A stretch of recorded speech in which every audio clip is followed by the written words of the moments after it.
Hello, welcome to Tarot with AnneMarie. On this, our lovely tuition, where we are talking about our lover's card tonight. A little guest with me tonight, as you can see. That's because he has been in surgery and he's got to be separated because of his stitches. Here and there, you will see Jack, and he is our guest. We are talking about the lovers, and there's a lot to that card that people actually presume, quite simply, that by its name, it's about romantic love. It can be a little bit more than just romantic love. And that's where we're going to find out exactly what this all. And I've just put Jack down. Hopefully he will wander about on his own in the studio here. Let's do some keywords about the lovers. The lovers card is associated with the astrological sign of Gemini. And Gemini is all about communication because it is linked to Mercury. And some keywords on this card, just for your information, are it's to do with short journeys. I didn't know that one.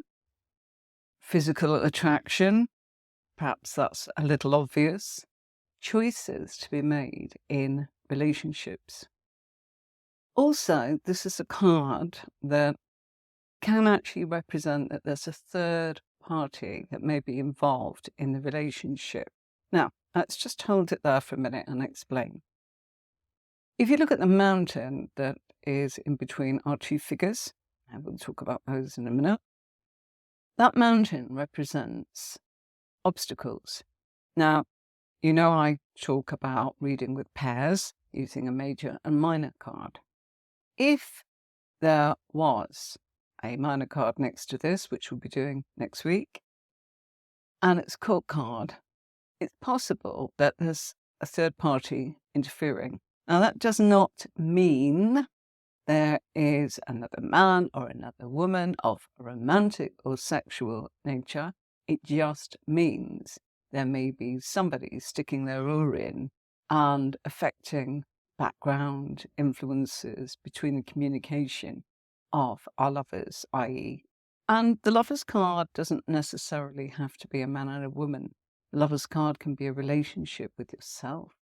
It can be a relationship as in it's platonic. It can be that of the same sex, of course, because, of course, there are sexual, physical, and loving relationships of the same sex. But there are also platonic of the same sex and the opposite sex. Don't make the mistake of always thinking that the lovers is about romantic, sexual, physical attraction. It depends on where it is in your spread. It depends on what card comes up before it, or in my case, as a pair. So I do hope that actually gives you some insight. It's very easy for a reader to jump in there and say, oh, I know what this means, and it's that. It may not always be the case. It can represent the fact that there are choices that have to be made in a relationship.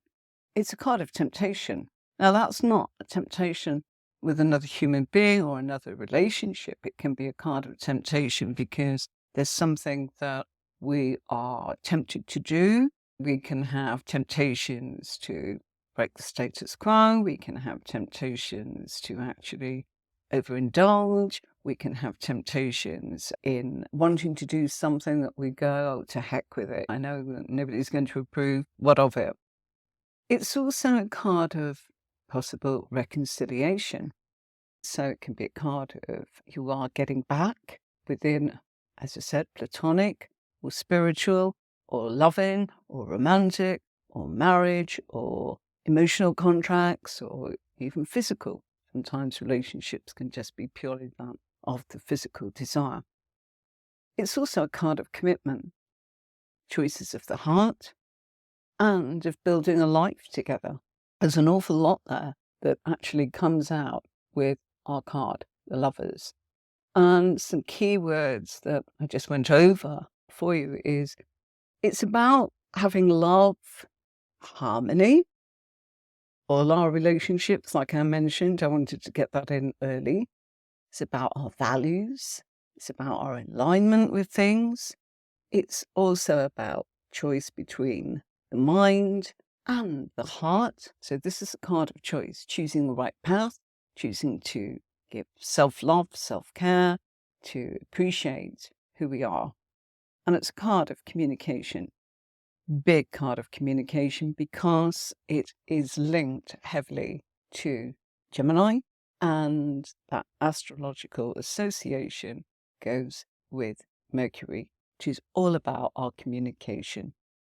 Mountains. Mountains in tarot are always about obstacles and challenges, and the mountain is the problem. So, as I said, if you're using a pair, and do tune in on Tuesday when we're doing combinations, where you can actually see when you fuse it with another card, how much it will help you know which of the keywords I've just mentioned. It's one of those cards where it's important that you understand that it's not just go for the obvious. I know that can be true of any card, but it's so easy, isn't it? To go, oh, it's all about love, and it's this and that and the other. And it could actually be come up in a position of the self-love, making the right choices for you. The mountain, as I said, is the problem between the two of them. And so the two of them, it's actually the duality of us. It's also, that's why it's a card of maybe looking at your own self-love and what you need to look at, and what's the obstacle. Maybe you're too busy. Maybe you don't make enough time for yourself. Maybe you put other people first. Maybe you're too hard on yourself. It's about telling yourself to choose the very best version of yourself. In this card, we've got the sun, and we've got that angel with, it's a red-winged angel, depends on the deck you're using, of course, and it's got flaming hair. Can you see that? It's almost like leaves, as in, I see that as autumn leaves. This red-winged angel is appearing amongst these clouds. It appears that the angel is blessing the man and the woman, or figures in the cards, perhaps because of their union of the divine. Now, if we look, there are two trees behind our figures, and that tree behind the man has flames, and it's like 12 glowing flames, which is representing the 12 signs of the zodiac, which represents time and eternity. See, I told you there's a lot to this card. Behind the woman is another tree, entirely different here. And this is a fruit-bearing tree. And this is tree of knowledge for Our Lady. And this symbolizes the desire for sensation. The male figure in this card is sometimes known as, our figures are thought of as in the Garden of Eden, and that it is Adam and Eve. And that the male figure is the mind and the rationality. And the female figure is the heart, the emotion, and the underlying theme of indecision. There is a snake on that tree behind our figure, the woman, and that represents temptation and sensual pleasures. And so the Lover's card is showing a naked man and woman standing beneath our angel, and that's Angel Raphael. And the name Raphael means God heals, and it represents our physical and our emotional healing. There is a blessing coming from this angel, reminding them you've got a union going on here. And the couple are standing in what looks like a fertile landscape, which reminds us of the Garden of Eden. Now we've got the yellow of the sun, which represents confidence and energy, enlightenment. And it's also about our personal quest, desires, what we personally want for ourselves. Most of us have ambitions, but some of them are very personal and some of them are very worldly. The sun is representing that, and it's giving the light and the source and the energy to our couple. The man and woman are in this scene, in this garden, and the man is looking at the woman.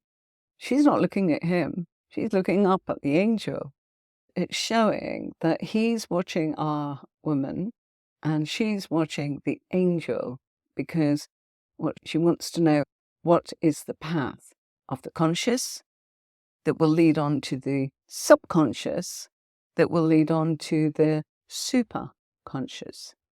Or, in his case, he's looking at her for the physical desire, and hopefully that will lead to his emotional needs and his spiritual concerns.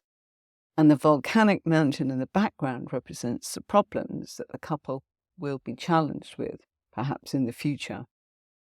Now, when you get this card, there's a lot there. But as I said, make it easy by using pairs or looking at the position. Quite often people say, I asked it this and I got this card, and what's it mean, everybody? I don't understand. I asked it about work. How come I got this? It's choices at work, yeah?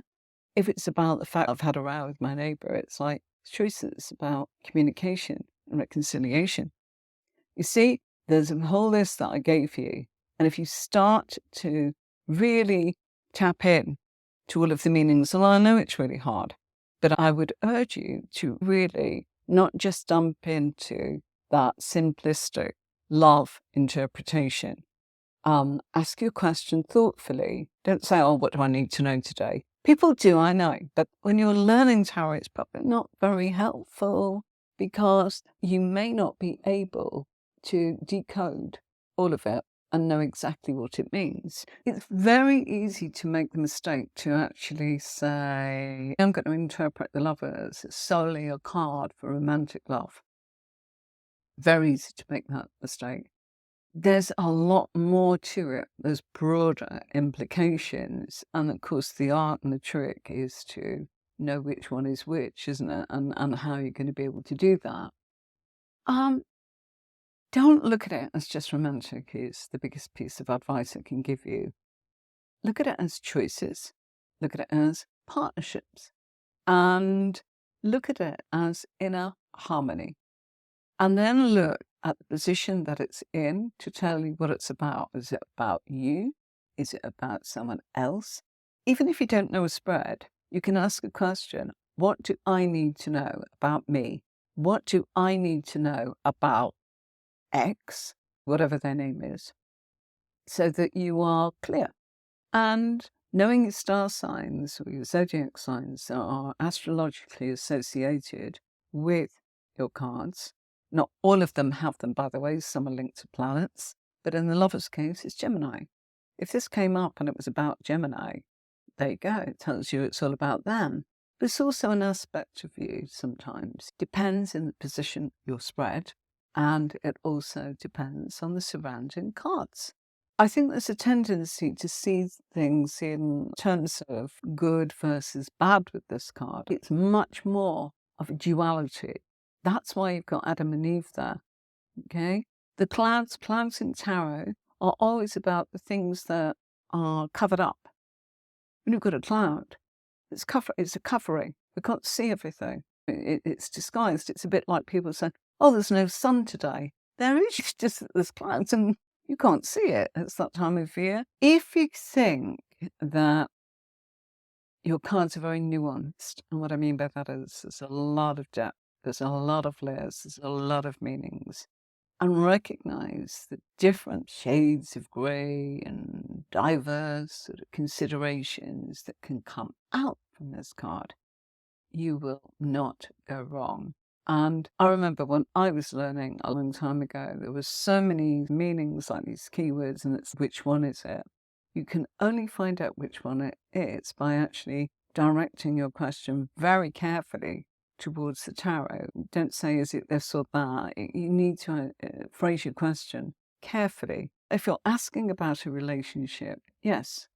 But if you're not asking about a relationship, it's more to do with the diverse meanings that I've actually mentioned, which is choices and self-love and self-care and weighing up the duality of the two different sides of you. It could be about listening to your own thoughts, because it's about communication. So it's about the communication in your thoughts and your speech and in your choices, and the choices in which you can actually make, whether it's about someone else Or if this comes up in a position and it's to do with the past, it's maybe there's a reconciliation. If this comes up in the future, it's in communication, there may be some challenges. If this comes up in the influences of others, it may be, although you're in a happy and loving relationship, that there's outside interference going on. And that can be your work. That can be our family. I'm not going to mention anyone in particular because I don't particularly want to say it's going to be mother-in-law or this or that or the other. But do you see what I mean? It's just looking at it and going, what was my question? I'll give you an example that I saw in a group yesterday. Somebody, it wasn't the Lover's card, but it applies to any card, of course. Somebody turned around and said, I asked the cards, why do I not trust this person? They didn't say whether male or female. This was from a female. And it was a court card. And the problem was, you've asked, why do I not trust this person? You've pulled one card. And I'll tell you, it was a queen, a court card. The thing is, you can't give any help with that. People were, oh, it's this, it's that, and it's the other. And it's like, actually, you've asked a question in a way that a court card's come up. And a court card is an aspect of you, and it's an aspect of others. It's both. But the trouble is that the way the question had been phrased, and they went on to say, let me think about this, it was, why don't I trust this person? They've done absolutely nothing. There's nothing there. There's no evidence. They didn't say it's a gut feeling, just didn't say it was an emotion. It's the way it was phrased. And I know when you're typing in a group, we're all a bit fast, aren't we? But you mustn't. You must take your time and go, I would have phrased that very differently. And I would have actually said, I'm mistrustful of this person. Can you tell me about them? Or why am I mistrustful? Is this an emotion or is this intuition? And based on that, your question is everything. And the worst thing that people will do to you is go, and you'll find this, oh, just general, just put them out. And you see, then we're going with exactly that. And that's not what they want. They want you to read their mind. And you can't argue, but what you can say is for the time that we've got, might be helpful if we are in a position to be able to just get to the heart of the matter. And if they don't, you've done your best, you've offered it. And then at the end, if they go, oh gosh, I really want to ask about this, which they will, and you've covered a lot of stuff, so I really wanted to know that, you don't tell them off. You just turn around and go, of course, let's look at that for you. And eventually, when they're ready, they're vulnerable. And they do think that you know everything, and you don't. And they do think that because you're psychic, you can read their minds. And we're all psychic. That wouldn't be very nice, tuning into everybody's business in their head. No way. I'm going to show you a little helpful PDF that may help you on your journey. It's important that you make notes, as in, I'm not suggesting it has to be this one, but I have on the website a tarot journal. Mine was an exercise book, and I wished I had labelled the dates. I did actually with each lesson, but I've got book after book. You can download it, and you have all the cards there, so you can make notes. And the beauty of this, rather than being a book, which I really like, is you may have a lot more to say on one card than another. So all you do is you go back, and if it's loads on the Hierophant, you can keep printing off the Hierophant, can't you? Or you can actually print off the spare pages that I've done on the back. That's the Lovers. And it goes on. And I've done the card there for you because I thought that would help, just so that you've got something to go with. And the minor cards are there as well. And I've gone right through for you, keeping it nice and simple. If it helps you, you're very welcome to do this. It's very cheap, as in, but I thought it's something I would have loved. There's no such thing as a tarot journal that you could buy. I still make notes, and it's really helpful to be able to go back to your notes. You wouldn't believe how many times I've done that. It's so useful to be able, there's some spare sheets there, from blank, you've got lines, whatever you want. I hope that helps. There you go. I've done that for you. So if you've done a reading, I put it as pairs, which is how I work. If not, fine, you might just choose 2 cards because that's what you want to do. So whatever it is that makes you happy, journaling is definitely the way to go. You are too kind, Goose. You're too kind. Thank you very much. You're not getting the true colour of the cards because some of the green, this is green, got a green screen here on the table so that I can show you various things rather than, I used to do it on the table and it was lost. So we wanted to keep it really plain so you could see the detail as much as possible. So this is the Light Seers Lovers. Lovely. But again, beautiful decks. All right. But look at the difference. All this symbolic detail. There's Adam, there's Eve. Their nakedness is also important. And that's to do with their innocence and their adolescence and their physical attraction, of course.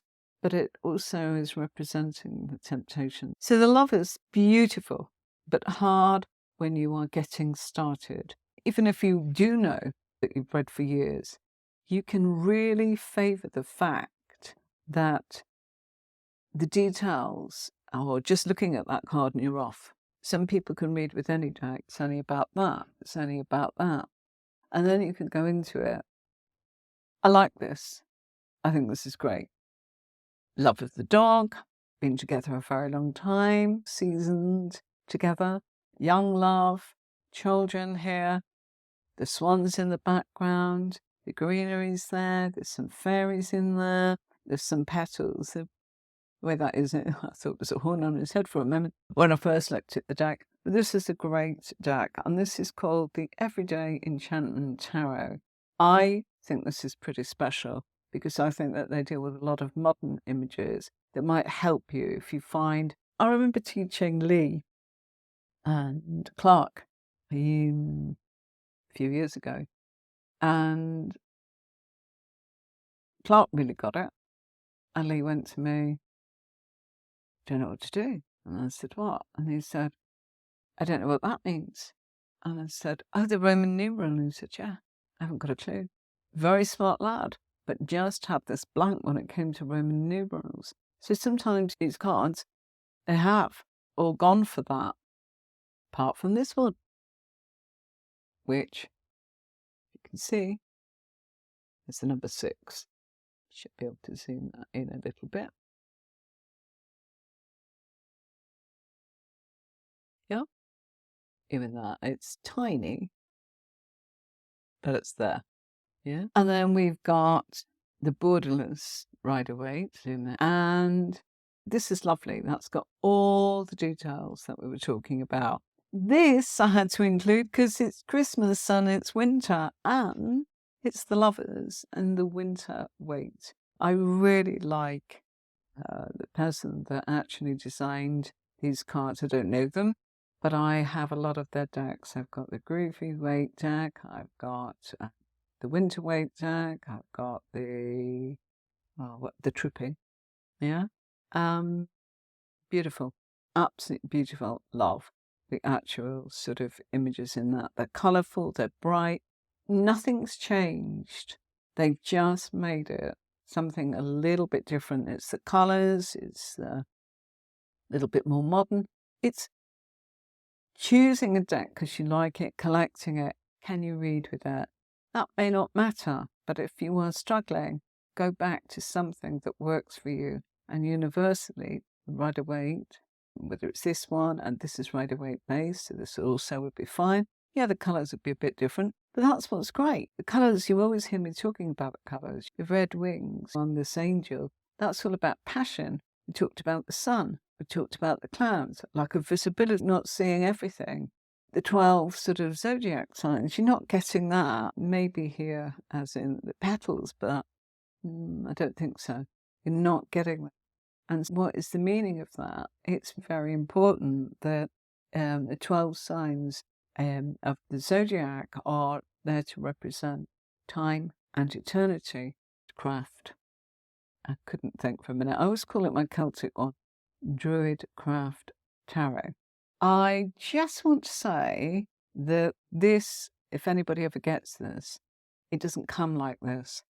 I've got small hands and I couldn't shuffle the cards. They were much bigger than this, really quite big. So I cut the border off, not very well, by the way, but I did want to include this. I wish I better at doing that, but there you go. Absolutely gorgeous deck. Absolutely gorgeous. This is a fun deck. This was given to me by a client, and that's the Lovers. Thank you, Sharon. Yeah, you get the picture. But again, there's not much more than being given that message. It's all about two people, physical, emotional. You see where a reader would suddenly go, yeah? Again, here. And it does keep happening. That's the Urban Tarot deck. This one is Fantastical Menagerie deck. So it's animals in there. Same sort of thing, bit of a courtship. Yeah, maybe third party behind. That does say there's a third party involved. And in a way of, I'd like to know what's happening with you guys. And this one, Romantic Tarot deck, which I absolutely love. Victorian sort of tarot deck, I think that one is. And I thought I'd show you this one. I forget about this one, simply because it's new to me in my collection. And I really like it because it's, what's it called? Let me remember. Vice Versa Tarot. It's really nice. It's quite modern. A lot of detail missing. We talked about the snakes there. The burning tree, that's great. Adam and Eve there, great. Archangel, got the rays, we've got all that going on. But look at this. 2 for the price of 1. You turn it over so you can actually read it like that. And I do this simply because, look, you've got the burning tree, you've got the mountain, you're seeing what's going on behind them, you've got the symbology going on here, you've got this going on, this is the duality there, yin and yang. Some great stuff going on. Maybe I've said something tonight that's actually helped you, as in with some of the meanings, despite the fact that you know a lot. You never stop learning, and I will tell you this again. I read a lot. I still read books on tarot, still go back over my old books, still look at old decks, still look at other people and their comments. And in my Facebook group, somebody actually just did an interpretation of one of the cards. I was blown away because she said she was brand new. And to be honest, she said something that I went, I've never heard anyone say that. And I've never thought about it like that. And she's absolutely right. And this was somebody, and I had to say, wow, that is amazing. And that was just a real gift to get something that comes to you from somebody that says, oh gosh, I only started this a while back. And she really meant it. Young 20-something by her picture, lovely girl, really got it. And she's definitely blessed with being able to look at symbology and be able to connect it. It's a bit like being a detective, putting all the pieces of the puzzle together. That's what it's about. And there are people that just go, no, it's my way or the highway. It's whatever kind of reader you choose to be. But if you actually want to be as nuanced as possible and provide as much depth and actually keep learning, the only way to do that is to actually just keep searching and do your courses, look at your books, write things down, get the decks, collect them, whatever. And whether you like to read face-to-face, whether you like to do email, whether you like to do just one question, whether you like generals, whether you like festivals or events, or just reading for friends or family, or whatever it is. It's really nice that we've all got our different ways. What else have I got? PDF here for you if you are interested on the key meanings of the cards. Look at that, you can. There's the Lovers, and I don't read reverse cards, but I put a tiny bit up there, as in on the top side, about that. And Affairs of the Heart is very basic. Go through the colours on there, whether you thought about it as a yes or no. A lot of people like that. I'm not a fan, but obviously it's things I've learned that I'm sharing with you. So yeah, this is a great one. So if you're interested in that, that's also available on my website. So the website, of course, is tarotwithanemarie.com.